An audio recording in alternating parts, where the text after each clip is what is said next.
박수는 언제 끝나나요? 제가 무슨 어떤 사인을 보내야 박수가 끝나지는 줄 알고 제가 이그 준비하는 자가 또 하나님의 귀한 말씀 가지고 또 은혜 끼치기를 소망하고 말씀을 생명 있게 이렇게 전할 때 이렇게 이제 은혜가 되어야 되는데, 네. 그런데 이제 보니까 목사님께서 이미 다 여러분들의 마음을 또 준비시켜 주시고 또 우리 하나님께서 기도하면서 또 준비시키게 해주셔서 이렇게 좋은 밭을 이미 만들어 놓아주셨구나라는 생각 때문에 아무 말이나 하려고 그럽니다. 아무 말을 해도 여러분들이 다 은혜 받으실 것 같습니다. 제가 여러분들 되게 반갑고요. 무척 기대되는 마음으로 왔습니다. 제가 기대가 굉장히 많이 됐어요. 좋은 기대입니다. 제가 두렵거나 이렇게 떨리는 그런 마음이 아니고 마음이 많이 기대가 됐어요. 이 본이 되는 교회에 와서 이 교회를 이루고 계시는 그 여러분들이 어떤 분이실까? 또 우리 김 목사님 함께 사역하시면서 또 하나님께서 이렇게 만나게 해주시고 붙여주시고 그렇게 사역의 현장들을 함께 일궈가는 여러분들은 어떤 분들일까? 그런 분들을 만나는 이 날이 저에게는 좀 뭐라고 비교하기는 좀 그런데요. 상당히 기대가 되고 매우 기쁘고 엄청 들뜨고 그랬습니다. 제가 이 날이 되게 손꼽아 기다려졌어요. 제가 그냥 하는 말이 아니고요. 제가 목사 안수를 받을 때 저는 진실만을 말하기로 서약하고 안수를 받았기 때문에 웃자고 하는 얘기입니다. 제가 하는 말은 제 마음에서 그대로 우러나오는 그런 말입니다. 목사님께서 소개해 주신 대로 제가 최근에 우리 김선일 원로 목사님 또 김은식 담임 목사님 제가 한 장소에서 동시에 뵙게 됐거든요. 근데 그 첫 만남이 그 긴 시간도 아니었어요. 아주 짧은 시간이었는데 그냥 굉장히 알고 있었던 사람이 오랜만에 그 장소에서 딱 만난 것처럼 되게 그냥 반갑더라고요. 반갑고 편안하고 그리고 그 자리가 참 유쾌하고 그랬습니다. 잠깐의 만남이지만 우리가 이렇게 사람과의 관계 속에서 좋은 스파크가 일어날 때가 있잖아요. 그런 시간이었습니다. 그런데 또 이렇게 하나님께서 은혜 주셔서 이 귀한 교회에 이 터에 참 하나님께서 은혜 담아 주시는 그 과정들이 참으로 참 긴 장구한 스토리를 가지게 된 이 참 귀한 이 교회에 함께 말씀을 나눌 수 있게 된 것이 참 너무나 기쁩니다. 무엇보다 이 자리가 여러분 모두에게 기쁨이 되고 무엇보다도 우리 하나님을 기쁘시게 하는 그런 영광이 되는 이 자리가 되기를 간절히 바랍니다. 우선 말씀을 좀 나누면서 여러분 좀 정신을 제가 조금 깨우겠습니다. 좀 말씀을 좀 읽으면서 시작을 하도록 그렇게 하겠습니다. 필립보서 우리 2장 말씀을 본문으로 우리가 읽었는데요. 1장 한번 찾아보시겠습니까? 제가 여러분들 많이 힘들게 하지는 않을 겁니다. 한 장을 앞으로 넘기거나 한 장을 뒤로 넘기거나 제가 그런 정도에서 말씀을 찾도록 그렇게 하겠습니다. 목사님께서 친절한 목사님이신 것 같다 하고 앞에 판을 깔아놨기 때문에 1장 3절 이하의 말씀입니다. 1장 3절 이하에서 11절까지 말씀 제가 읽겠습니다. 내가 너희를 생각할 때마다 나의 하나님께 감사하며 간구할 때마다 너희 무리를 위하여 기쁨으로 항상 간구함은 너희가 첫날부터 이제까지 복음을 위한 일에 참여하고 있기 때문이라. 너희 안에서 착한 일을 시작하신 이가 그리스도 예수의 날까지 이루실 줄을 우리는 확신하노라. 내가 너희 무리를 위하여 이와 같이 생각하는 것이 마땅하니 이는 너희가 내 마음에 있음이며 나의 매임과 복음의 변명함과 확정함에 너희가 다 나와 함께 은혜에 참여한 자가 됨이라. 내가 예수 그리스도의 심장으로 너희 무리를 얼마나 사모하는지 하나님이 내 증인이시니라. 내가 기도하노라. 너희 사랑을 지식과 모든 총명으로 점점 풍성하게 하사 너희로 지극히 선한 것을 분별하며 또 진실하여 허물 없이 그리스도의 날까지 이르고 예수 그리스도로 말미암아 의의 열매가 가득하여 하나님의 영광과 찬송이 되기를 원하노라. 아멘입니다. 또 한 곳 더 찾아보겠습니다. 2장 12절 이하의 말씀입니다.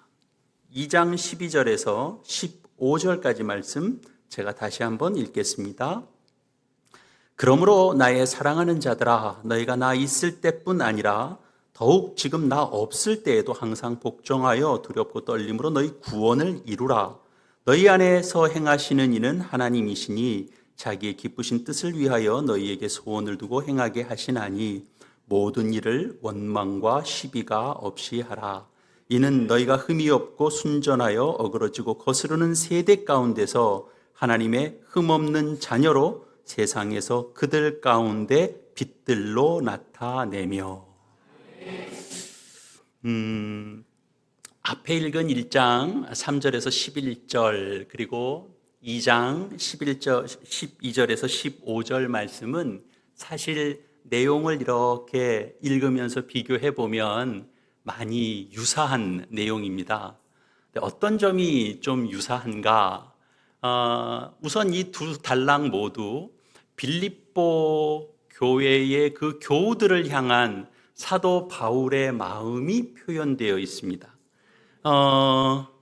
앞에서는 1장에서는 내가 여러분 모두를 얼마나 그리워하는지 이렇게 표현하고 있어요. 그리고 2장에 와서는 사랑하는 여러분 이렇게 표현하고 있습니다.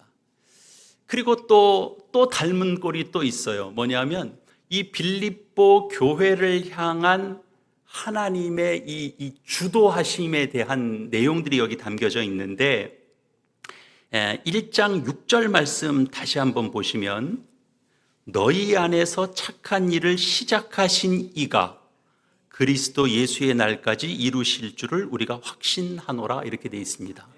너희 안에서 착한 일을 시작하신 이가 있습니다. 그렇죠? 그리고 2장 13절을 보시면 너희 안에서 행하시는 이는 하나님이시니 자기의 기쁘신 뜻을 위하여 너희에게 소원을 두고 행하게 하시나니. 이런 대목이 서로 또 많이 비슷합니다. 그것만 또 비슷한 게 아닙니다. 그 다음에 이 복음 사역에 대한 이 빌립보 교회 교우들의 이 참여에 대해서도 어떻게 참여하는가에 대해서도 언급을 하고 있는데 그것도 좀 닮은 꼴이에요. 1장 5절에서는 너희가 첫날부터 이제까지 복음을 위한 일에 너희가 어떻게 하고 있다? 참여하고 있다. 이렇게 얘기하고 있어요. 그리고 2장 12절에 보면 그러므로 나의 사랑하는 자들아 너희가 나 있을 때뿐 아니라 지금 나 없을 때에도 항상 이렇게 되어 있습니다. 그것만 비슷한 게 아니에요. 구원의 완성에 대한 표현도 비슷해요. 앞에서 보면 1장 10절에 있는 내용에서도 보면 너희로 지극히 선한 것을 분별하며 또 진실하여 허물 없이 그리스도의 날까지 이른다. 이런 표현이 있는가 하면 2장 15절에서는 이는 너희가 흠이 없고 순전하여 어그러지고 거스르는 세대 가운데 하나님의 흠없는 자녀로 세상에서 그들 가운데 빛들로 나타내며 이렇게 되어 있습니다. 이게 뭐예요? 구원이 얼만큼 진전돼 나가서 어느 만큼 우리를 만들어내실 것인가? 그런 게 여기 담겨져 있는 거예요. 그러니까 자 이제 제가 요약을 좀 해드리겠습니다. 왔다 갔다 정신없게 해드려서 죄송합니다. 요약하면 이런 얘기입니다. 진작에 요약부터 해주시지. 사도 바울은 빌립보 교우들을 내 자신을 내어줄 만큼 내가 너희를 사랑하고 있다, 그렇게 얘기하고 있어요. 그리고 하나님은 빌립보를 향한 바울의 사랑이 그런데 하나님은 이 빌립보 교회 안에 착한 일을 시작하신 하나님이신 거예요. 그리고 그 시작하신 선한 일은 어떤 것이냐? 구원의 완성을 향한 길입니다. 착한 일을 시작하신 건 하나님 알게 하고 예수 그리스도를 알게 하고 믿게 하고 그분을 섬기는 그 출발이 있게 하셨다면 이게 도대체 뭘 만들어낼 것인가가 있을 거 아니에요. 그 구원의 완성에 대한 부분들을 이야기하고 있는 거예요. 그러니까 바울은 이런 이제 구원이 시작만 있는 것이 아니고 이 착한 일을 시작하신 분이 하나님이시잖아요. 그냥 우리 사람 선생도 뭐를 가르치기를 시작해요. 그러면 어디까지 목표를 세우고 그거를 어디까지 진전시키고 내가 어떻게 할 거에 대한 계획도 있고 플랜도 있고 그만한 자신감도 있어요. 사람도 그래요. 근데 하나님께서 구원이라고 하는 놀라운 일을 시작하셨다는 거예요. 그러면 그 계획이 없거나 그 플랜이 없거나 그 목적성이 없거나 그 도달할 그 장소가 없거나 그 완성된 모습이 없을 리가 없잖아요. 그 이야기를 지금 하고 있습니다. 그래서 빌립보 교우들 역시 사도 바울이 빌립보 교회의 교우들을 사랑하는 것처럼 빌립보 교회의 교우들 역시도 바울과 함께 있을 뿐만 아니라 떨어져 있을 때도 지금 구원의 완성을 위해서 애를 쓰고 있는 겁니다. 그래서 하나님께서는 이 빌립보 교회의 그 성도들을 순결한 자들로 또 흠이 없는 하나님의 자녀로 만들어내실 겁니다. 자, 이런 이해를 우리가 좀 일단 가지고 그리고 오늘 우리가 읽은 본문 말씀을 다시 한번 보겠습니다. 오늘 본문 말씀은 2장 16절 이하의 말씀이었죠. 생명의 말씀을 밝혀 나의 다름질이 헛되지 아니하고 수고도 헛되지 아니하므로 그리스도의 날에 내가 자랑할 것이 있게 하려 함이라. 만일 너희 믿음의 재물과 섬김 위에 내가 나를 전제로 드릴지라도 나는 기뻐하고 너희 무리와 함께 기뻐하리니 이와 같이 너희도 기뻐하고 나와 함께 기뻐하라. 앞에 이제 1장에 있었던 내용이나 2장 12절에서 15절에 있었던 내용이나 다 목표가 있었어요. 목표가 의의 열매가 가득하여 하나님의 영광과 찬송이 되는 것이라는 내용도 있었고 이 거슬러지는 이런 세대 속에서 이 세대가 악하잖아요. 이 악한 세대 속에서 함께 살아가고 있는데 그 속에서 내가 택한 너희들을, 내가 착한 일을 시작한 너희들을 흠없는 자녀로 이 세상 가운데서 빛된 존재로 내가 드러나게 하겠다라고 하는 그런 목표를 가지신 거예요. 근데 이 목표를 이루기 위해서 어떻게 해야 될까요? 목표는 세워놓으면 그냥 가만히 있으면 그 목표에 도달하는 거예요? 어떤 원리가 있을 텐데 그 원리는 무엇인가? 그것이 오늘 우리가 본문으로 삼은 2장 16절 이하의 내용인데 우선 이 상반절에 있는 말씀을 오늘 이제 제목으로 삼았습니다. 그러나 16절에서 17절, 18절에 이르는 모든 내용들이 오늘 우리가 함께 하나님의 말씀으로 받게 될 그런 말씀이 됩니다. 우선 16절 상반절에 있는 말씀이 뭐냐면 생명의 말씀을 밝혀라고 되어 있어요. 근데 이 밝힌다라고 하는 이 헬라어 단어는 사실 그 말의 본 뜻은 소유한다 또는 굳게 가진다, 이런 뜻을 가지고 있습니다. 그래서 여러분들이 가지고 있는 성경에도 보면 성경에 이제 각주라고 해서 조그마한 숫자가 앞에 쓰여 있고 성경 아래쪽에 보면 뭐라고 좀 표시가 되어 있는 그런 부분이 있을 겁니다. 혹시 여러분 보이시나요? 성경에 뭐 숫자가 그 뭐라고 써 있나요? 뭐 3이라고 써 있나요? 네.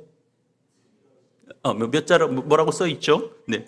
그 아래에 이렇게 보면 거기에 붙들어 이런 표시가 따로 되어 있는 걸 볼 수 있을 겁니다. 그렇게 설명이 되어 있는 성경도 있고 없는 성경도 있을 수 있습니다. 내 성경이 이상한가? 굳이 그렇게 생각하실 필요는 없습니다. 그래서 우리 이제 성경도 사실 여러분이 가지고 있는 우리 개역 개정본 성경도 있지만 좀 다른 번역본들도 우리들의 신앙을 위해서 이렇게 좀 되어 있거든요. 조금 쉬운 단어와 표현들을 쓴 그런 성경들도 있는데 이제 새번역 성경이라는 번역되어 있는 그런 성경에도 보면 거기에 이제 이런 표현이 되어 있어요. 생명의 말씀을 굳게 잡으십시오. 이제 이렇게 표현이 되어 있습니다. 영어 성경에도 보면 홀딩이라고 표현을 그렇게 써서 여기에 있는 이 밝혀라는 의미를 좀 그렇게 표현한 그런 성경들도 있습니다. 여러분, 우리가 생명의 말씀을 굳게 잡아야, 그래야 바울의 수고, 또 이 빌립보 성도들이 구원의 완성을 향하여 그 사도 바울이 노력하고 애쓴 그 수고가 헛되지 않는다라고 지금 이야기하고 있습니다. 여러분, 그럼 이 바울의 수고가 헛되지 않으면 그럼 뭔가 열매를 맺겠죠. 그 열매를 맺기 위해서 빌립보 교회의 교우들이 해야 될 건 뭐냐라고 할 때 오늘 여기 있는 말씀 그대로입니다. 생명의 말씀을 밝히는 겁니다. 다른 말로 뭐라고요? 생명의 말씀을 굳게 붙잡는 거라고요. 여러분 이해가 되십니까? 생명의 말씀을 굳게 붙잡는 것으로 우리에게 시작된 구원이 완성을 향해 나간다는 거예요. 아까 목표는 있었어요. 목표는 있는데 그게 그냥 가만히 시간이 지나면 그냥 그대로 되는 것이냐가 아니고 그 안에 무슨 원리가 그 속에 있어야 되느냐라고 할 때 생명의 말씀을 굳게 붙잡는 일들이 있어야 되는 겁니다. 그래서 빌립보 교우들에게 이 생명의 말씀을 그동안 사도 바울이 열심히 가르친 겁니다.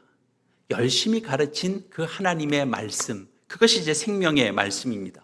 그런데 교회는요, 그때나 지금이나 이렇게 세워놓으면 늘 그 사람들이 그대로 있는 것이 아니라 교회에는 좀 거짓된 그 가르침에 의해서 영향받은 사람들이 들어오기도 하고 의도적으로 이 가르침이 옳다, 이미 사도들과 선지자들 터 위에 이 복음이 증거된 내용과 좀 결을 달리하는 그런 내용들을 가지고 들어오는 일들이 얼마든지 있을 수 있습니다. 그 당시에도 그랬고 오늘날도 그런 일들은 있죠. 이때도 이미 교회에 그런 어지러움들이 있었던 겁니다. 그래서 자신에게 배웠던, 너희는 내가 너희에게 밤낮 가르쳤던 그 생명의 말씀을 굳게 붙들라라고 하는 겁니다. 근데 이게 여기 이제 생명이라고 되어 있으니까 이건 말씀이 그냥 말씀이 아니고요, 우리의 어떤 영적인 생명과 깊은 관련이 있다라는 것을 우리가 기억할 수 있어야 됩니다. 여러분, 생명의 말씀을 굳게 붙잡는다는 게 구체적으로 뭘까를 생각해 보면 성경책 굳게 붙잡고 다니는 건 아닐 거 아니에요. 그렇죠? 예. 뭔가 그거보다는 그 안에 무슨 내용이 있겠죠. 굳게 붙잡는다라고 하는 건 바울이 전한 그 하나님의 말씀, 그 생명의 말씀, 예수 그리스도의 복음이겠죠. 예수 그리스도에 대한 그 복음을 잊지 말고 되새기고 그리고 그 말씀을 따라 순종하는 것입니다. 그 말씀을 듣고 그 말씀대로 살아가는 것, 그것이 말씀을 붙드는 겁니다. 여러분, 말씀을 굳게 붙드는 건 성경책 굳게 붙드는 것과 다른 얘기입니다. 성경책도 굳게 붙들고 다니면 좋습니다. 네, 들고 다니다 떨어뜨리는 것보다는 훨씬 낫겠죠. 그러나 여기서 성경을 굳게 붙잡는다는 건 주께서 가르치신 그 복음의 말씀, 예수 그리스도의 말씀을 잊지 않고 되새기고 그 말씀을 내 삶에 적용해서 실천해 가면 그 말씀이 나에게 있어서 굳게 붙잡게 되는 것이 되는 겁니다. 여러분, 구원은 이렇게 이루어집니다. 구원의 시작은 하나님이 시작하셨어요. 그런데 구원의 완성은 물론 그 일도 하나님이 하십니다만, 그러나 우리에게 주어져 있는 책임이 있는 거예요. 우리가 성령의 말씀을 굳게 붙잡는 일이 없는데 완성으로 이루어진다? 그러면 우리의 구원은 너무 하찮은 겁니다. 여러분, 우리에서 일어나는 어떤 일들이 참으로 이 말씀에 대한 나의 믿음의 순종의 그 반응들과 얼마나 아름답게 짝을 이루어가는가 하는 것들로 우리에게 구원이 이렇게 깊은 것이구나, 이렇게 복된 것이구나, 이렇게 넓은 지경에 속한 것이구나를 우리가 더 알게 되는 거죠. 우리는 이렇게 구원이 이루어지게 되는데, 근데 우리가 그냥 가만히만 있으면 우리가 늘 부지런할 수는 없는 거 아니에요, 그죠? 좀 때로는 쉬고도 싶잖아요. 우리가 가만히 있으면 그 자리에 그냥 머물러 있게는 되나요? 우리는 보통 그렇게 생각할 수 있잖아요. 나 좀 쉴게 그러면 쉬었다가 쉰 자리 거기서 다시 출발이 되기는 하는 걸까요? 여러분 어떻게 생각하세요? 그렇지는 않습니다. 저도 신앙생활 해보고 우리 교우들을 지도해보면 우리 원로 목사님 그런 것 더 많이 경험 많이 하셨겠지만 가만히 있으면 휩쓸리더라고요. 떠밀려 가더라고요. 앞으로 나아가지 않으면 그 자리에 나 잠깐 쉴게, 쉬는 거 좋아요. 떠내려갈 걸 각오하시고 쉬셔야 돼. 사람이 그렇더라고요. 여러분, 신앙생활 하다가 불현듯 이제 정신이 번쩍 들 때가 있어요. 내 자신을 보면서 내가 왜 이 문제에 막 매여가지고 한 걸음도 못 나가고 내가 이러고 있지? 근데 이런 생각이 번쩍 들 때가 있어요. 어제까지만 해도 그런 생각이 안 들었어요. 내가 여기에 목숨 걸겠다. 내가 이 문제 해결하지 않으면 난 한 걸음도 못 나간다고. 이게 정당하고 옳고 분명한 일이라고 생각하고 막 했는데 이렇게 번뜩 불현듯 다 하나님의 은혜예요. 여러분, 불현듯과 하나님의 은혜는 굉장히 비슷합니다. 불현듯 정신이 번쩍 들 때가 있어요. 그러면 보통 이게 뭐냐 하면 내가 왜 여기 있지? 내가 왜 여기에 헤어나오지 못하고 있는 이 자리에 있지? 이 질문을 스스로가 해요. 내가 왜 여기 있지? 이거 내 위치를 묻고 있는 얘기가 아닌 거 여러분 아시죠? 네. 하나님께서도 말씀하신 굉장히 영적인 표현인 거예요. 하나님께서 범죄한 아담을 부르실 때 하나님께서 어떻게 부르셨어요? 아담아, 내가 어디 있느냐 그랬죠. 하나님께서 아담이 있는 위치를 몰라서 묻고 있는 거 아니에요. 네가 어디 있느냐? 아담아, 너 지금 뭐 하고 있는 거냐? 아담아, 너 지금 네 몰골이 그게 뭐냐? 아담아, 넌 내가 너에게 지키라고 한 말 있지 않았냐? 너 지금 뭐 하고 있는 거냐? 그거죠. 너 어디 있느냐? 그런 겁니다. 여러분, 그런 것처럼 내가 지금 어디 그만큼 있어야 될 자리에서 흘러 내려간 겁니다. 그런데 하나님 은혜를 주시면 어떻게 된다고요? 불현듯 번쩍 눈이 뜨인다고요. 내가 어디에 있지 지금? 내가 지금 뭐 하고 있는 거지? 그리고 그 자리로 돌아가는 거죠. 여러분, 회개가 그런 거예요. 회개가 뭐예요? 돌이키는 거거든요. 내가 왜 이 자리까지 나와 있었는지. 그리고 자기 자리를 찾아가는 겁니다. 하나님, 회개도 하나님 은혜를 주셔야 회개하는 거지. 내가 오늘 작정하고 하나님 앞에 회개하겠습니다. 절대로 회개 안 됩니다. 그러면 쉽게요. 내가 결심하고 내가 결단하고 내가 되돌리고, 그러면 예수님이 십자가 지실 일이 뭐가 있습니까? 인간이 결정하고 결단하고 다 자기가 제자리로 돌아갈 수 있으면 안 됩니다. 하나님의 은혜가 있어야 그것도 정신 차려지는 거고, 그래야 돌아갈 수도 있고 그러는 겁니다. 여러분, 우리가 말씀을 굳게 붙잡지 않으면 우리는 어느새 휩쓸려서 내려가고, 내 안에는 그 자리가 어느 순간에 다른 사상들로 채워지고, 그래서 이른바 앞에서 가르친 생명의 말씀들이 헛수고가 되는 일들은 오늘날 우리의 삶의 현장에도 얼마든지 있을 수 있는 일입니다. 여러분, 말씀의 은혜는 참 크잖아요. 말씀의 은혜는 여러분 1년 52주 매주 말씀의 은혜는 넘칩니다. 설교의 은혜가 넘칩니다. 여러분, 주일까지 안 가도 매일매일 365일 우리가 하나님의 말씀을 매일 묵상해도 그 말씀의 은혜는 고갈되지 않습니다. 부족하지 않습니다. 오늘 이 자리에서 제가 많은 말씀 얼마든지 나눌 수 있습니다만, 그러면 우리가 집회를 못 가잖아요. 집회를 못 가기 때문에 한 가지만 좀 떠오르는 대목, 여러분들이 또 잘 알고 계신 그런 이제 성경 대목을 하나 말씀드리자면, 우리 여호수아 2장을 보면, 여호수아서 2장 말씀 한번 찾아볼까요?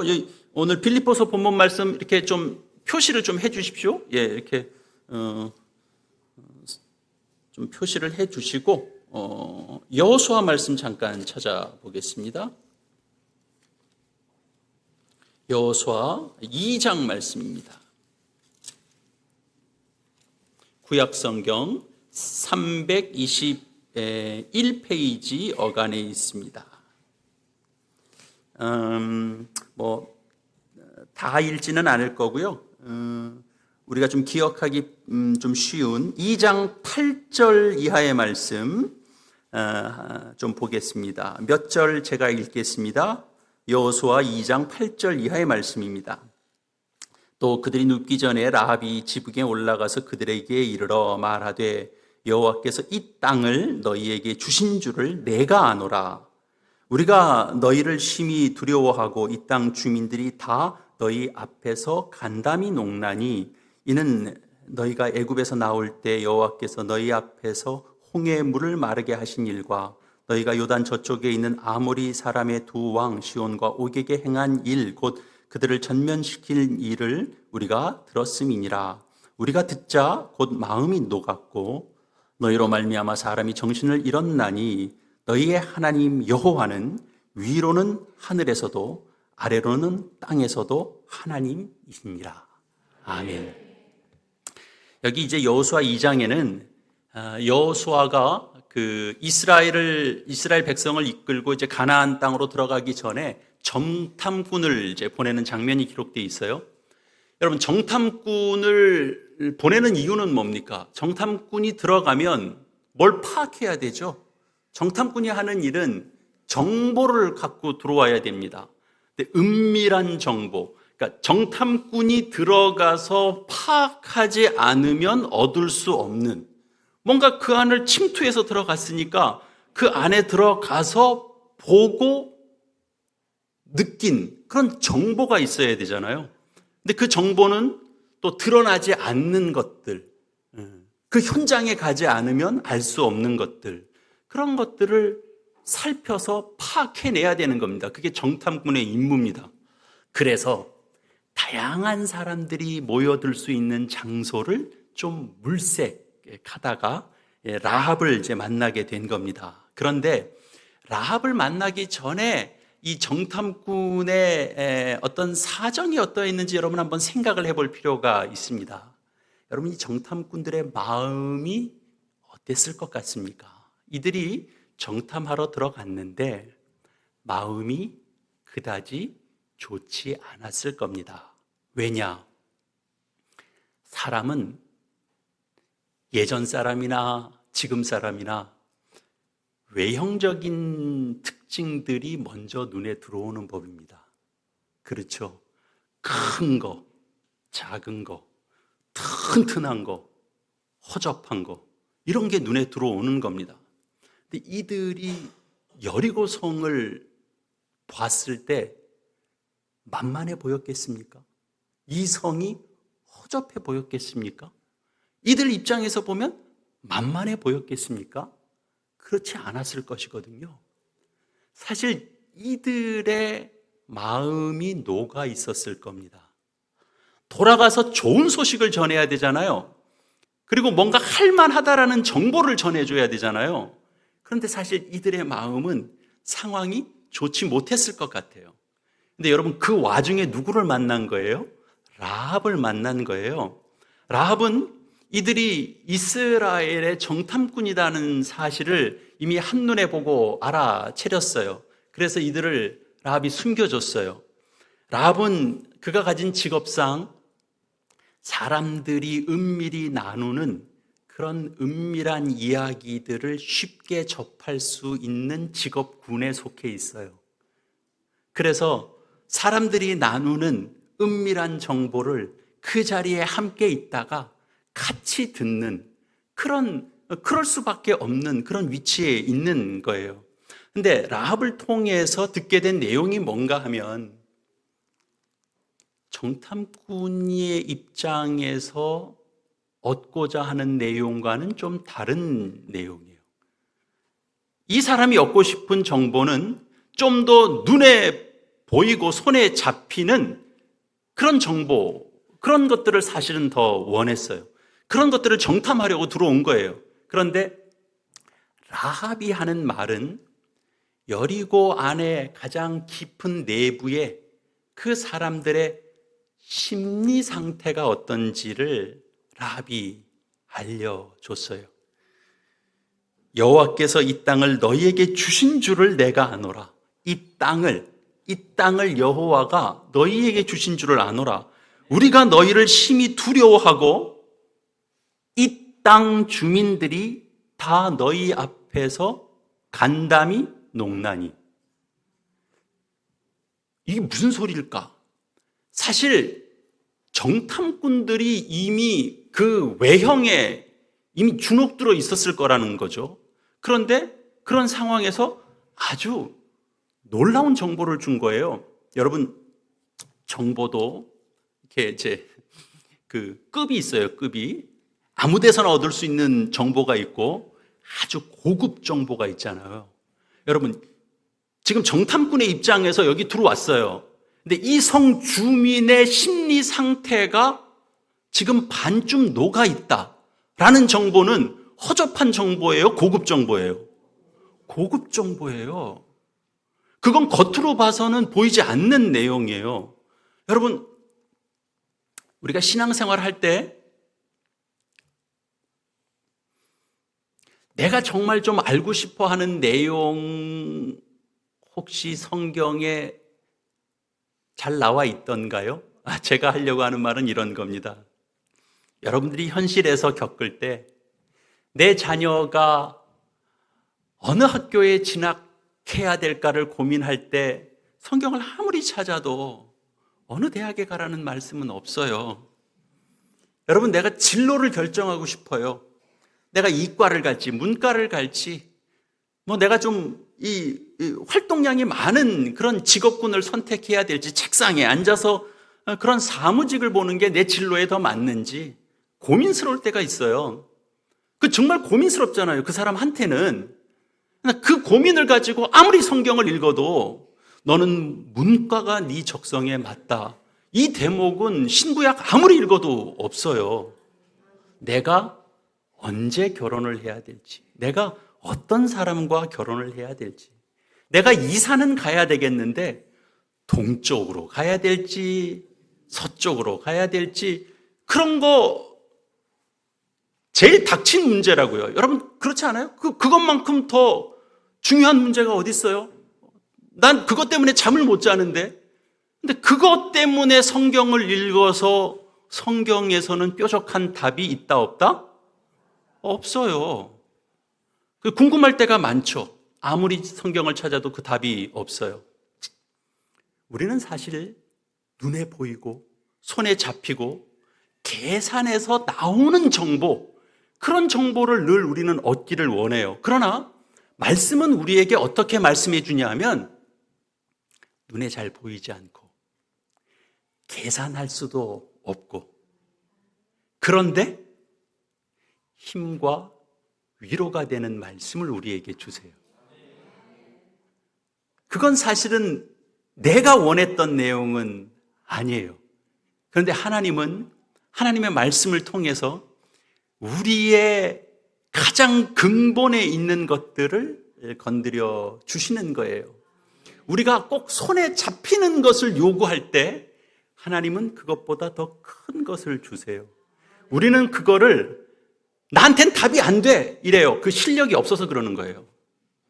여러분, 그래서 제가 가끔 이거는 그냥 제 교회 성도님들하고 같이 종종 나누는 얘기인데, 여러분들도 꼭 그렇게 하실 필요는 없습니다만 생각이 나시면 그렇게 해보시는 것도 좋아요. 제 말이 꼭 정답은 아니에요. 뭐냐? 여러분, 구체적인 기도 하셔야 돼요. 구체적인 기도 필요해요. 우리가 그 기도를 놓고 우리가 기도를 해야 하나님이 이 일에 어떤 간섭을 하셨는지를 우리가 확인할 수 있어요. 그러니까 뿌옇게 기도하면 이게 응답이 됐는지 뭔지, 하나님이 간섭이 있었는지 없었는지 우리가 몰라요. 그래서 구체적인 기도는 할 필요가 있어요. 그런데 제가 하려고 하는 말은 가끔씩만 쓰세요. 늘 쓰시지는 마시고 그냥 맡겨보세요. 하나님께. 하나님, 저는 동쪽으로 가고 싶은 마음이 있어서 하나님은 어떻게든 나 동쪽에 가서 살게 해주세요라고 구체적으로 기도할 필요가 있어요. 없다는 얘기가 아니에요. 하셔도 돼요. 그런데 어떤 때는 하나님께 그냥 맡겨보세요. 하나님, 저는 아예 이 일에 생각이 없습니다. 하나님답게 답을 주십시오. 하나님이 우리 인생의, 우리 운명의 주인이시잖아요.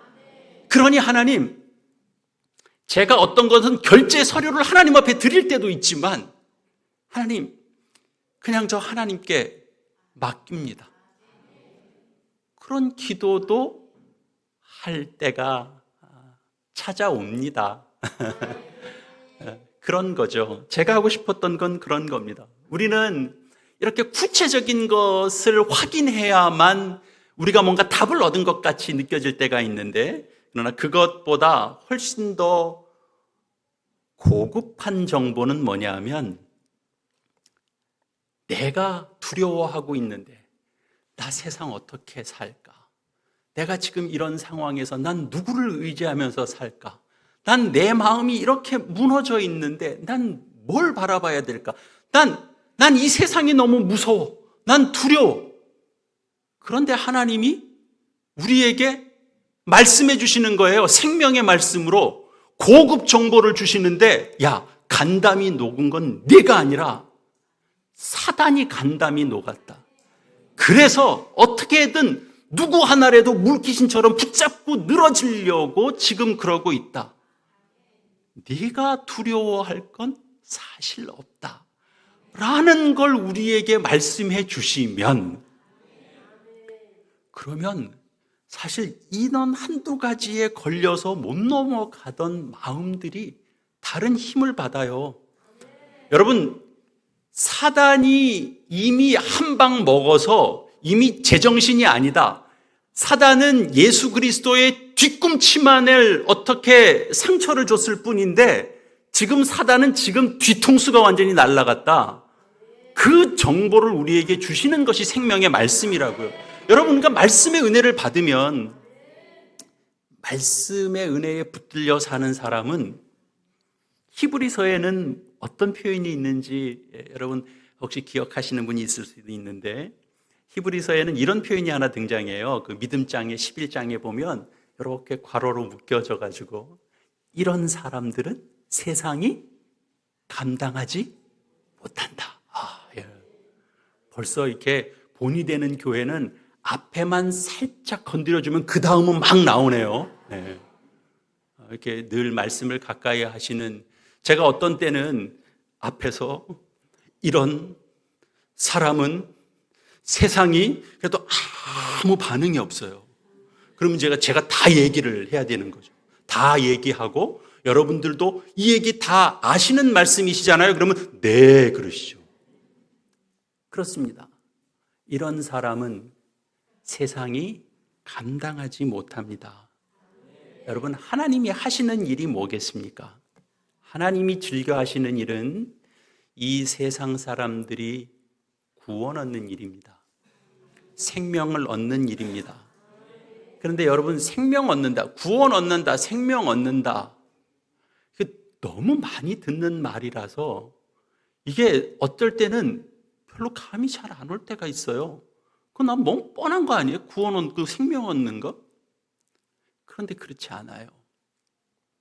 하나님이 구원 얻게 하시는 일을 가장 즐겨 하시는데 그러면 구원 얻게 하신 그 사람을 구원 내가 너 눈 뜨게 했다. 그래서 네가 나를 알게 됐지.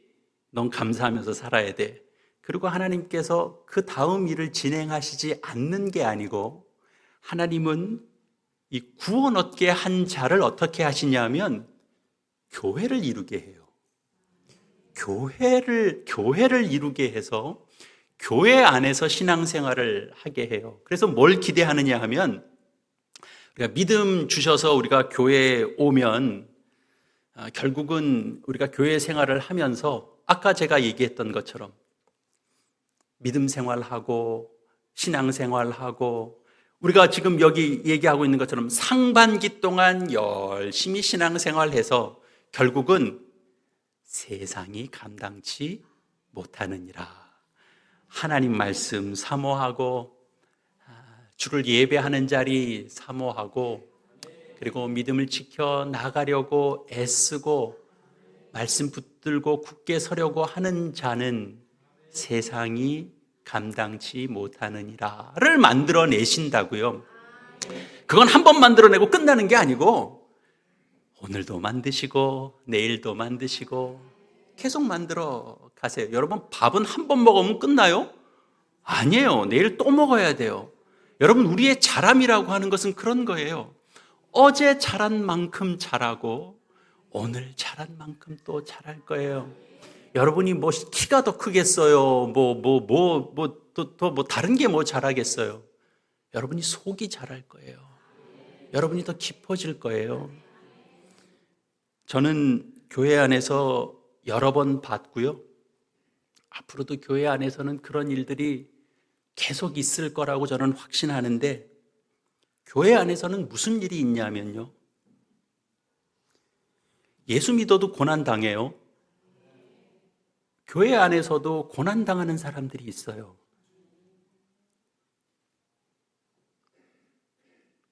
새벽에 전화 오는 게 제일 겁나죠, 그죠? 예. 무슨 일 생긴 거예요. 그렇게 덜커덕 고난이 찾아오는 일들이 있어요. 교회에 이제 알려지죠. 누구 집안에 뭔 일이 났대. 그리고 주일날 만나요. 교회 안에서는 무슨 일이 있냐면요. 신앙 지긋한 권사님이 또는 신앙의 선배 되시는 분이 이런 말을 하시는 걸 저는 교회 안에서 자주 목격했어요. 안아주시는 거예요. 갑자기 고난당해서 정신없는 그 성도를 나이 지긋하신 권사님이, 믿음 굳건하신 권사님이 안아주세요. 그리고 이런 말을 해요. 아이고, 그리고 한번 한숨 내쉬어요. 같이 한숨 내쉬어줘요. 그리고 하나님이 얼마나 큰 축복을 주시려고 그러시는 거야. 그래요. 하나님이 도대체 얼마나 큰 승리를 주시려고 이렇게 사람의 마음을 조마조마하게 하는 거야. 그러면서 꼭 안아줘요. 놀랍죠? 여러분, 이거는 세상에는 없는 거예요.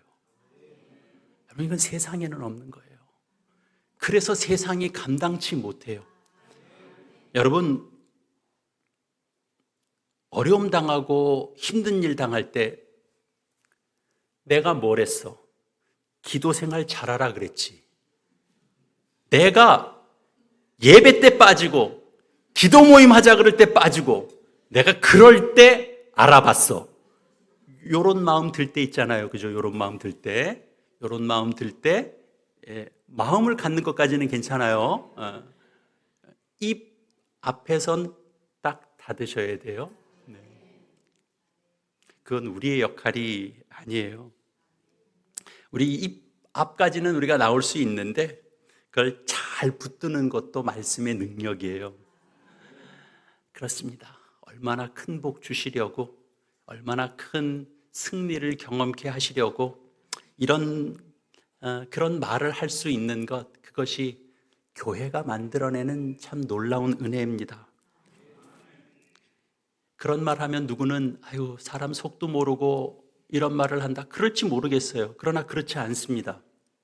우리가 그런 말을 할 때는 이미 그분은 고난 속에서 하나님께서 일하시는 복이 얼마나 큰지를 알고 넘어오신 분이에요. 그렇다고 고난이 즐겁진 않아요. 그러나 그 고난 속에 하나님께서 하시는 일이 뭔지는 알기 때문에 안아주고 얼마나 큰 복을 주시려고 이러시나, 그러고 두들겨 주는 거예요. 여러분, 하나님은 우리의 생각을 그렇게 여세요. 깨닫게 하시는 거예요. 얼마 전에 저희 교회에 이제 장례가 있어서 교우들과 함께 이제 차를 타고 장례식장으로 이동하던 길이었어요. 제가 운전하고 몇 분의 교우들이 함께 제 차에 탔습니다. 제 차 안에 저희 교회에서 이제 연장자 되시는 이제 권사님 한 분께서 젊은 집사 한 분이 같이 탔어요. 그래서 그 젊은 집사에게 이렇게 묻는 거예요. 김 집사, 옷 사이즈가 어떻게 돼? 내가 사놓고 좀 입지 않던 옷이 있는데, 안 입고 있던 옷이 있는데 가만히 보니까 김 집사가 입으면 맞을 것도 같아. 김 집사 사이즈가 어떻게 돼? 그럴 때 저희 교회 그 김 집사님께서 이렇게 답을 하셨어요. 권사님, 제 사이즈는 66에서 88까지예요. 66은 좀 끼게 입고요, 77은 딱 맞게 입고요, 88은 좀 넉넉하게 입어요. 와, 제가 올 한 해 들었던 말 중에 최고예요, 최고. 와, 하나님은 정말 뜻밖의 장소에서 정말 끊임없이 우리에게 깨닫게 하시는 거예요. 저는 그 말이 엄청 감동이 됐어요. 위트죠? 유머죠? 여러분, 근데 거기에 깊은 게 있더라고요. 여러분, 그렇게 지경을 넓히세요. 여러분, 옷은 딱 맞게 입으세요. 옷은 제 짝을 입으시는 게 좋은데, 여러분, 믿음의 지경은 얼마든지 넓힐 수 있잖아요. 66에서 88까지. 죄송합니다. 88 그 뒤도 있죠. 99도 있나요? 예, 99. 예, 99도 괜찮습니다. 예, 죄송합니다. 제가 88까지로 끊어서. 네. 넓히십시오. 믿음의 지경은 얼마든지 넓히십시오. 예전에 이 여자가 사는 법이라는 제목의 드라마가 있었어요.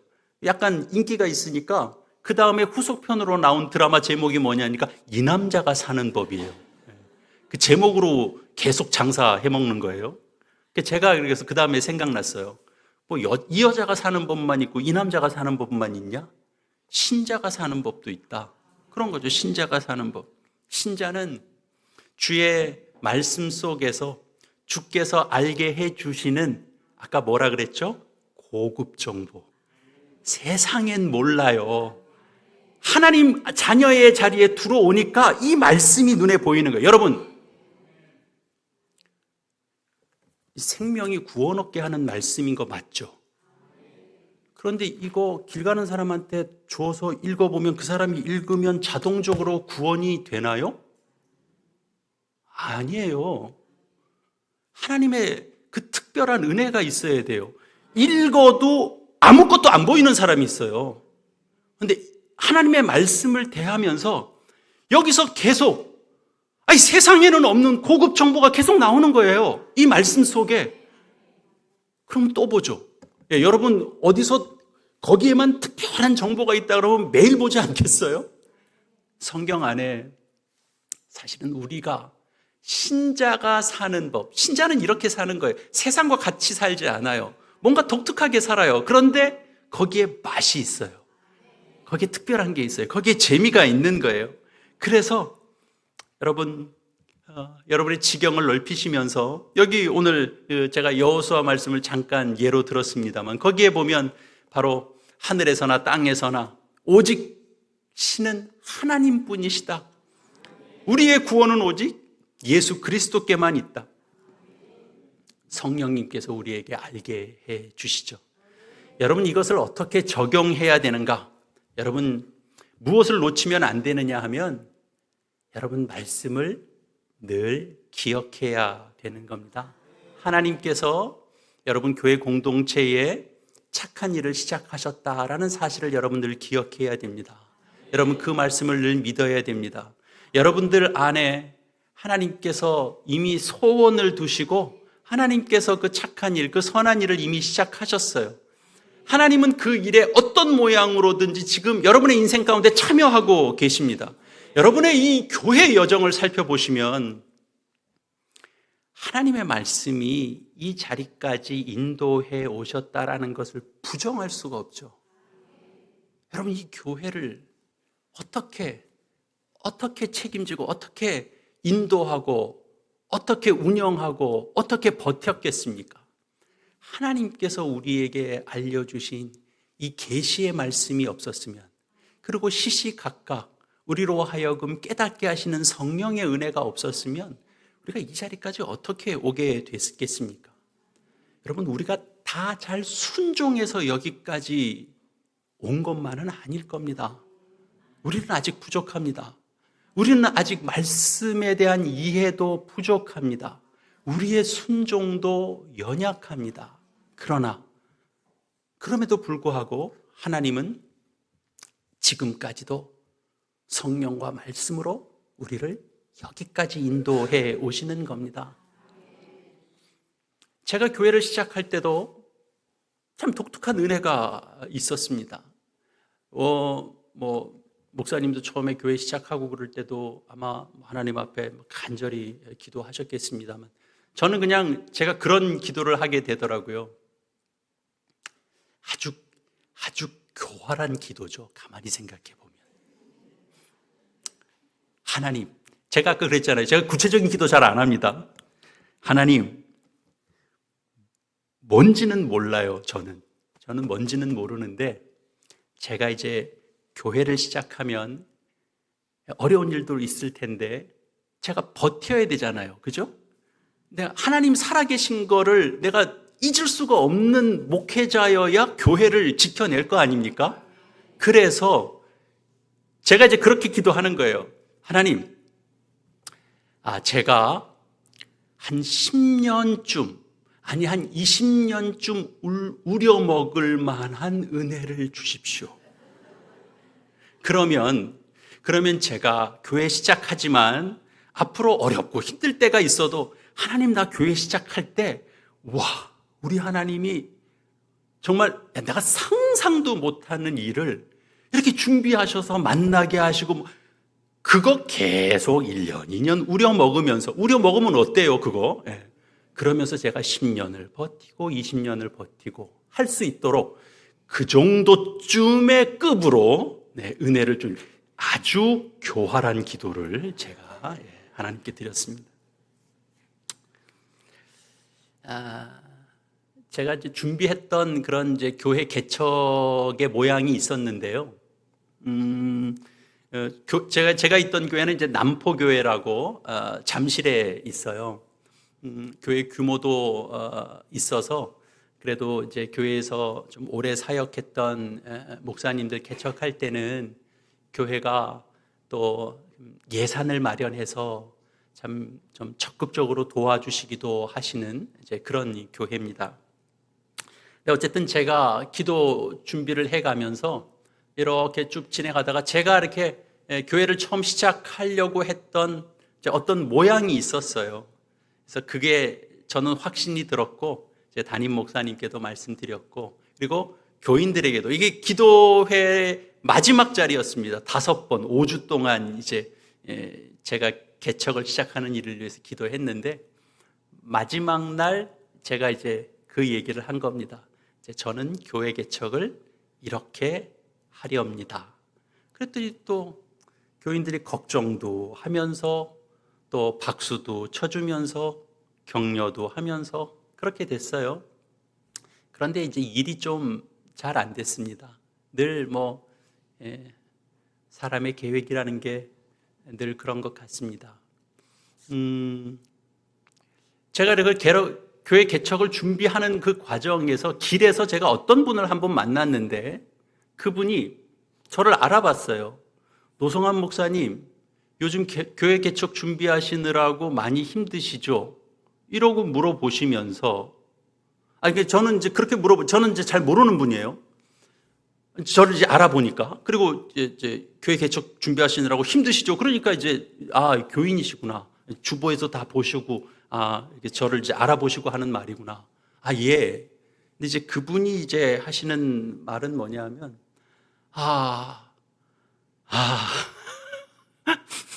길에서 만났잖아요. 근데 제가 잘 모르는 분이잖아요.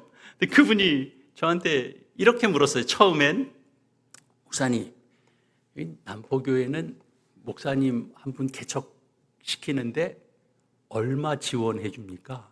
그렇게 물어봤어요.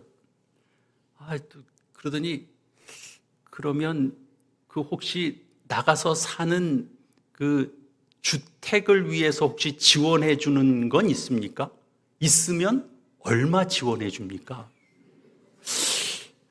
그러더니 목사님 그러면 보통 어느 교회는 개척 나가면 처음엔 힘드니까 원래 있던 교회에서 한 1년은 지원해 준다던데 혹시 그 사례는 한 1년쯤 지원해 줍니까? 그 사례 지원해 주면 원래 받던 내용 다 줍니까? 본봉만 줍니까?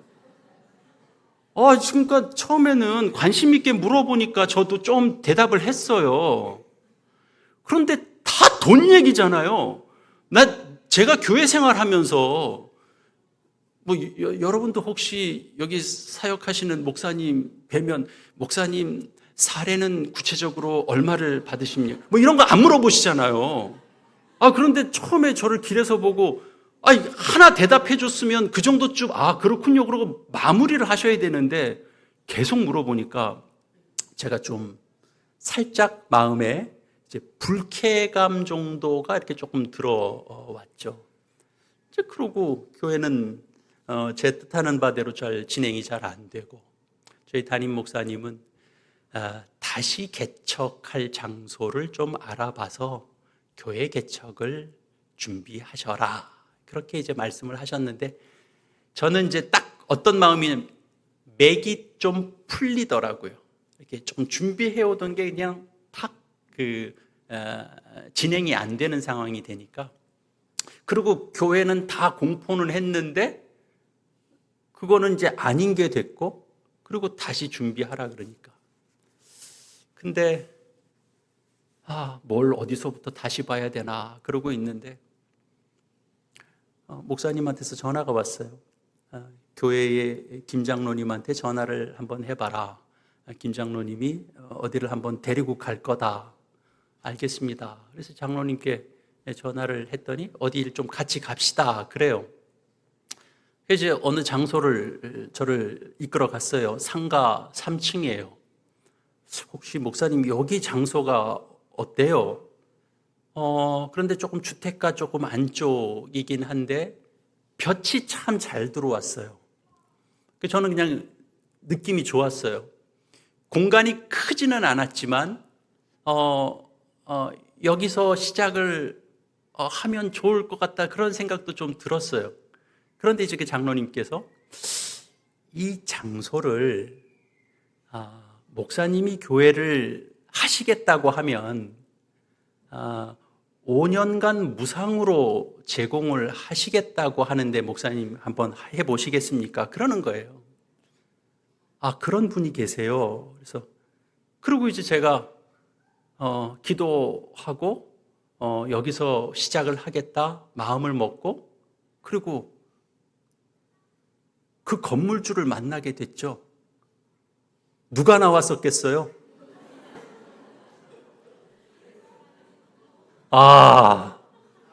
제가 얼마나 놀랬겠습니까? 그분이 거기 앉아 있는 거예요. 그분은 교회 생활하면서 교회가 한번 세워지는데 현실 세파에 시달려서 교회가 시작되다가 폐쇄가 되는 것들을 많이 보신 분이에요.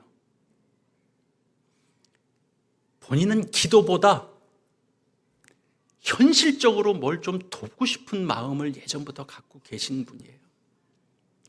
그냥 두리뭉실하게 기도할게요가 아니고 도대체 얼마를 준비하셔서 얼마를 그걸 다 계산하고 계신 분인 거예요. 이런 준비도 안 하고 도대체 5년 무상으로 제공해 주시겠다고 말만 하면 내가 불안해할까 봐 5년 무상 임대 계약서를 하나 써 주셔서 저에게 건네주시고 5년 동안 저와 연락을 끊으셨어요. 5년이 지난 다음에 어떻게 됐을까요? 하나님이 은혜 주셔서 저희 교회 공동체가 그 예배하고 있던 그 장소를 매입하게 됐습니다. 그리고 그 장로님은 그 예전에 남포교회 장로님이셨어요. 사정이 있으셔서 조용히 이렇게 신앙생활을 하고 계셨던 분이셨는데 나중에는 이제 저희 교회에 또 귀한 헌물도 해주시고 저희가 이제 그렇게 매입 진행을 하고 이제 저희 교회 이름으로 새로 이전 등기도 하고 또 그러는 과정에 또 좀 하나님 앞에 귀한 예물도 드리시고 참 그런 은혜를 주시더라고요. 그러니 여러분 이게 10년짜리 우려먹을 은혜겠습니까? 한 20년짜리는 되겠습니까? 아니면 제가 평생 기억하면서 살 만한 그런 은혜겠습니까? 여러분 한번 하나님한테 그냥 제목 없이 한번 맡겨보실 마음이 들지 않으십니까? 우리 신앙은 그렇게 풍성한 겁니다. 우리가 욕심을 가지고 하라는 그런 말씀이 아닙니다. 제가 하는 말은 여러분 구체적인 기도 제목 없이 하나님한테 그냥 맡기면 대박 터진다. 죄송합니다. 그 말을 드리려고 한 건 아니었습니다. 그만큼 그 풍성한 열매가 있는 것이 우리가 믿는 기독교입니다. 하나님 안에서 우리가 누리는 건 우리가 생각하는 그 상상을 뛰어넘습니다. 여러분, 주일에 선포한 담임 목사님의 말씀을 굳게 붙잡으십시오. 한 번 듣고 마시지 마시고 두 번, 세 번 다시 듣고 다시 들으십시오. 여러분, 굳게 붙잡으려면 어떻게 해야 되는 줄 아십니까? 교회 나와서 이 말씀 붙들고 한 주 살아본 얘기를 해야 됩니다. 여러분, 교회 나와서 건강식 얘기 굉장히 많죠. 이 교회 나와서 이야기하는 건강식 고급 정보 교회 많습니다. 네. 그런데 건강식 정보도 우리에게 필요합니다. 저도 뭐 찾아서 봅니다. 교회에서도 우리 건강하게 좋은 음식 잘 먹고 건강하게 운동하고 열심히 이렇게 충성하면서 살아야 됩니다. 교인들끼리 만나면 그런 건강식 얘기 할 수 있습니다. 그러나 그걸로 채우는 건 안 됩니다. 여러분, 교회에서 사람을 만났는데 뭘 먹으면 몸에 그렇게 좋대. 그 얘기만 잔뜩 하고 성경 말씀이 우리를 살린다는 얘기는 한 구절도 없고 뭐가 좋대? 뭐가 좋대? 그 사이트가 나한테 문자 하나 보내. 성경 구절은 한 번 적어가는 것 없고 전부 다 이제 유튜브 정보 나한테 하나 보내줄래? 우리가 주님의 말씀을 굳게 붙잡는 것으로 우리가 하나님 앞에 은혜를 받으면, 그러면 여러분, 오늘 여기에 있는 내용 중에 제일 중요한 거 한 가지 점검하고 그리고 오늘 말씀 마치도록 하겠습니다. 여러분, 오늘 여기에 이 말씀 속에 보면 무슨 내용이 있냐면 17절, 18절. 오늘 본문 말씀으로 다시 돌아가셔서 빌립보서 2장 말씀입니다. 만일 너희의 믿음의 재물과 섬김 위에 내가 나를 전제로 드릴지라도 나는 기뻐하고 너희 무리와 함께 기뻐하리니 이와 같이 너희도 기뻐하고 나와 함께 기뻐하라. 이렇게 되어 있습니다. 여러분, 만일 너희의 믿음의 재물과 섬김 위에 내가 나를 전제로 드릴지라도, 여러분, 뭐가 이미 희생이 있어요. 재물도 있고 섬김이 있어요.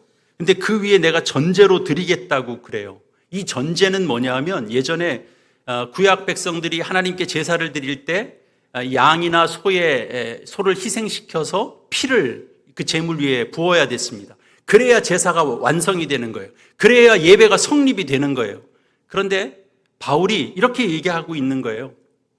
내 몸이 제물이 돼서 내가 피를 쏟아서 너희의 헌신 위에 얹어져서 이것이 하나의 온전한 것이 될 수 있다면 나는 그것을 기쁘고 기뻐하게 여기겠다. 그런 거예요. 자, 여러분, 이게 뭐냐 하면 제가 이 말씀 나누고 정리하려고 그래요. 마무리하려고 그래요. 여러분,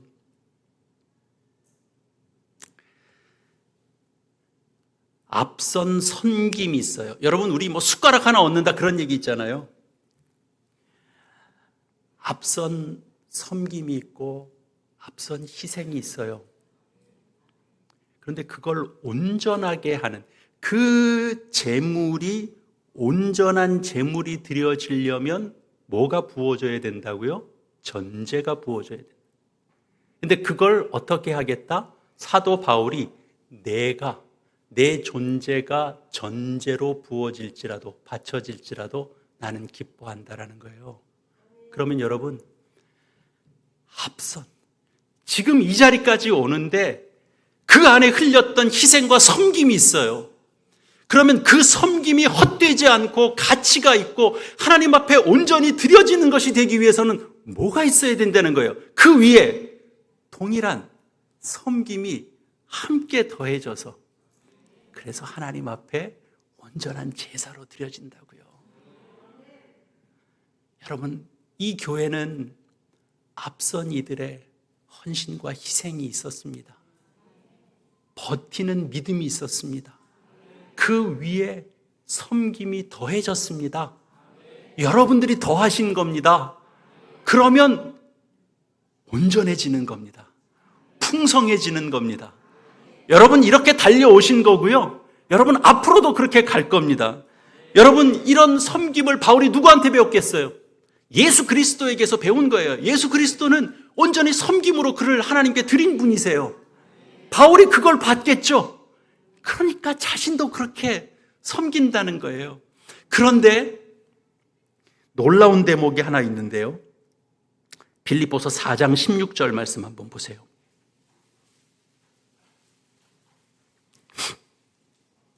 이거 놀라운 말씀입니다. 빌립보서 4장 16절입니다. 데살로니가에 있을 때에 너희가 한 번뿐 아니라 두 번이나 나의 쓸 것을 보내었도다. 내가 선물을 구함이 아니요 오직 너희에게 유익하도록 풍성한 열매를 구함이라. 내게는 모든 것이 있고 또 풍부한지라. 에바브로디도 편에 너희가 준 것을 받음으로 내가 풍족하니 이는 받으실 만한 향기로운 제물이요 하나님을 기쁘시게 한 것이라. 무슨 얘기인지 여러분 이해가 되시겠어요?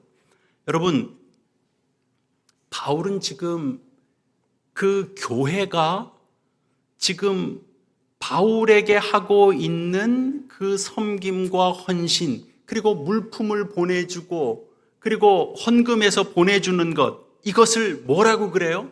하나님께서 기쁘시게 받으시는 제물이라 그래요. 여러분, 그러니까 예수 그리스도의 섬김 위에 사도 바울이 섬김을 그것에 더하고, 그리고 교회 성도들이 그 주님의 종들을 위하여 섬겨가는 그 모든 것들이 다 합쳐져서 하나님께서 기쁘시게 받을 만한 제물이 되신다라고 말씀하는 거예요. 그러면 여러분, 하반기는 어떻게 가야 되는지 보이시죠?